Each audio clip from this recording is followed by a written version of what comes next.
Philip, you are from Germany, right? Yes. Okay, how old are you, if I may ask? 35. You are in Austria. Yes, exactly. Yes. May I ask how old are you? I am 28. Diletta, you are in London. Yes. Okay. Yes. How old are you, if I may ask? 32. You are in Uruguay, right? Yes. Yes. Okay, how old are you, if I may ask? 22.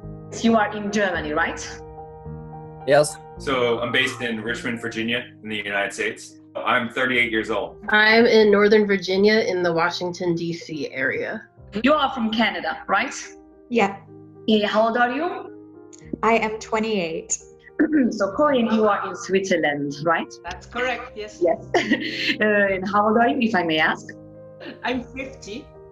Newcastle, Australia, and I'm 45. Different people with different backgrounds, different ages, from different countries, and with different reasons to sing. But there is one thing is common in all of them. They all choose singing in order to grow. Music is the only language that everyone speaks and understands.